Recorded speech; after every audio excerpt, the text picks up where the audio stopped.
We are on our way home from the birthday party. Wasn't that bad after all. Kids were pretty good. Filled them full of slushies. Their parents probably not going to be happy with me. We're going to start with the smaller stables as we do every single week. Let's start with John Bootenchain. John Bootenchain has Spirit of Dio training down well. I think he told me he'd been in 219.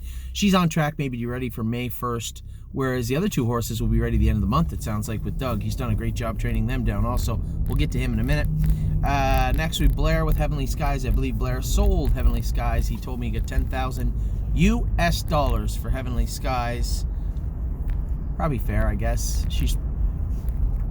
I guess if you had raced her a little more and maybe tried to pinhook her that way, you could have got more, but I guess it falls under a bird in the hands worth two in the bush type of thing.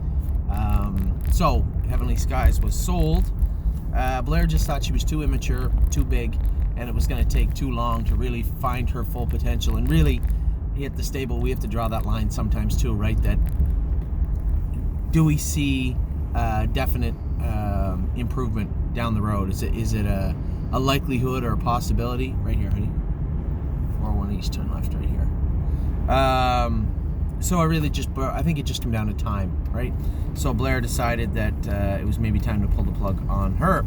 Next, we have Doug with Really Blue Chip and Arctic Force. As I said to you a couple of seconds ago, Doug really likes Arctic Force and Really Blue Chip. Both have trained really well. I believe Doug said he was in 2.9 or 2.10 with both of them in the race bike. I would suspect they'll be ready to go end of the month. I got to talk to Doug about what the plans are with them when he's coming back.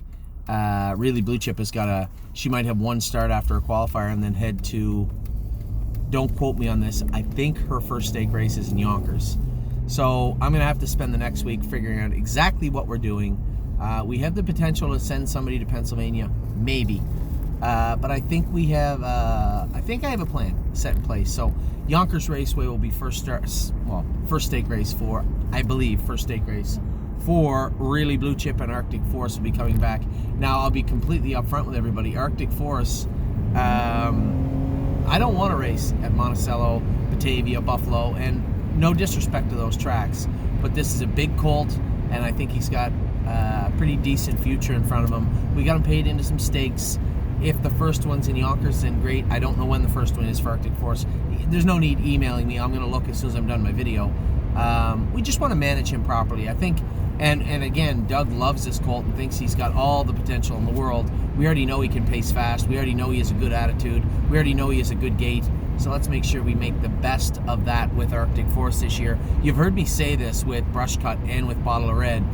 You know, the racing their heart out on those tiny little half-mile tracks sometimes is hard on them. We already saw that wear and tear from Bottle of Red. We had to turn her out because she had a line in her knee. Last year, Brush Cut ended up interfering with himself to the point we had to turn him out. He's a bigger colt anyway. And Arctic Force, although I think mathematically his body fits on a half, we have to make sure he's going to stay physically sound on a half. So I guess it's a conversation I'll have with Doug, but my gut feeling is, maybe aim for Yonkers, Tioga, Vernon, maybe even Saratoga, I suppose. Maybe stay away from and nothing again against Monticello. It's just tight half-mile tracks may not be our friend with some of these horses. Where are we at now? We have Virgil Morgan still has Sunshine's Finest has now come home, but still has Stonebridge Simba. Drew bad in the final, drew the 8-hole, but he's also eligible to the next series, and now is a 6, and I don't think he's going to be outclassed in either series. I think if he gets a fair shot to race on Tuesday, he may get plenty, if not all, of the marbles. Aki Svansted's training down, Knockdown, Dragout. I keep getting updates from Sherry and Bob. Both of them talk to Sarah and Aki quite a bit also. And Sarah's pretty forthcoming with her videos of Knockdown Dragout. Does a really good job. So she's training down. I think Knockdown Dragout's two biggest things are going to be physically put the muscle on her she's going to need, but mentally polish her up. And this isn't a Knockdown Dragout issue. This is a Sebastian K issue. We've seen this throughout with a number of them. They just stay mentally, they're not super mature. They don't stay as mature as they need to. And I know that Aki understands that. He talked about how he's going to give her some more gate work, group work. He understands what needs to take place also, and has the tools to provide that.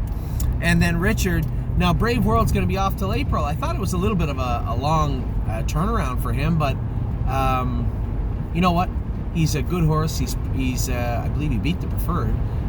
This is a horse that has all the talent in the world. Also, we gave him a rather long layoff. We brought him back rather long. I expect he'll be good for us all summer. If he isn't, he isn't. But I believe, hopefully, he will be. And it definitely appears that he was heading in that direction. Had some real good starts for us, and then clearly was just tired at the end.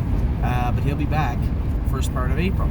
So that's all of the smaller burns. Now we will be reinitiating some contact with Angie Coleman in regards to some of our horses. Susie K is in the mix heading into the Buckeye.